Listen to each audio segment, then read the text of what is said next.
Levítico 7.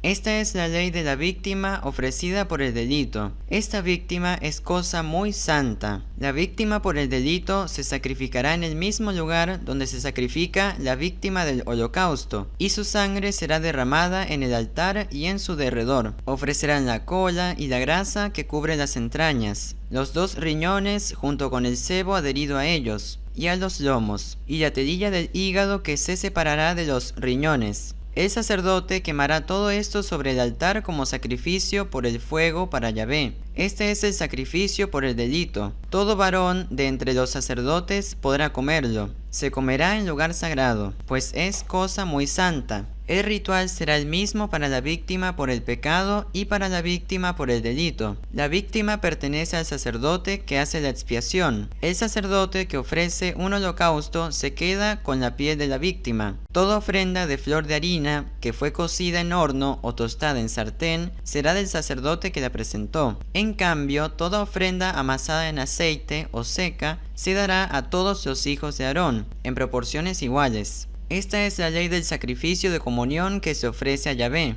Si se ofrece en acción de gracias, lo acompañan panes sin levadura amasados con aceite, tortas sin levadura untadas con aceite y flor de harina amasada y embebida en aceite. Esta ofrenda se añadirá a los buñuelos de masa fermentada y a lo que se ofrece como sacrificio de comunión para dar gracias. De cada una de esas ofrendas se apartará la porción de Yahvé y será del sacerdote que derrama la sangre de las víctimas de comunión. La carne de la víctima de comunión se comerá el mismo día, no quedará nada hasta la mañana. La víctima ofrecida en cumplimiento de un voto o como ofrenda voluntaria se comerá el mismo día, pero lo que sobre podrá comerse al otro día. Si al tercer día queda algo de la carne de la víctima, se quemará. El que al tercer día comiere carne del sacrificio de comunión, su sacrificio no sería recibido por Dios, y no sería de ningún provecho para el que lo ofreció. Sería una cosa fea, y el que la comiere cargaría con un pecado.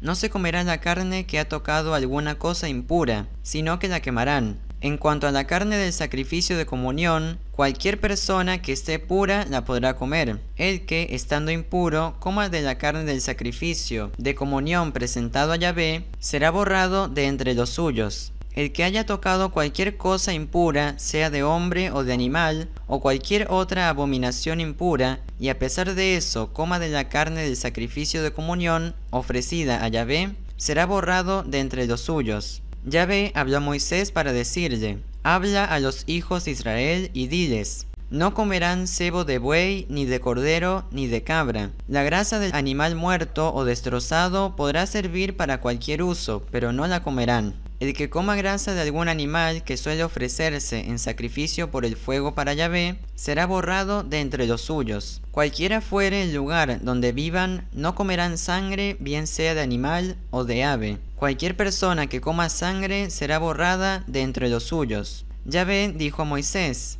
habla a los hijos de Israel y diles: el que presente a Yahvé un sacrificio de comunión le regalará una porción del sacrificio. Con sus propias manos llevará lo sacrificado por el fuego para Yahvé, o sea, la grasa junto con el pecho, y el pecho será mecido ante Yahvé. El sacerdote quemará la grasa sobre el altar. El pecho será para Aarón y sus hijos. Ustedes darán también al sacerdote el pernil derecho de la víctima de comunión. El pernil derecho será de aquel hijo de Aarón que haya ofrecido la sangre y la grasa de sacrificio de comunión. Yo retengo a los hijos de Israel de sus sacrificios de comunión el pecho que fue mecido y el pernil que fue puesto aparte, y yo los doy al sacerdote Aarón y a sus hijos. Este será para siempre derecho suyo entre los hijos de Israel. Esta es la porción de Aarón y de sus hijos en los sacrificios por el fuego para Yahvé, desde el día en que sean consagrados como sacerdotes de Yahvé. Esto es lo que mandó Yahvé que les dieran los hijos de Israel, el día en que fueron consagrados. Es un decreto perpetuo de generación en generación.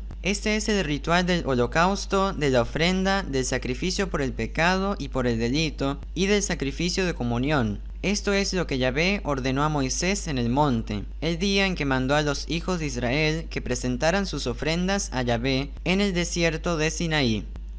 Palabra de Dios. Te alabamos, Señor.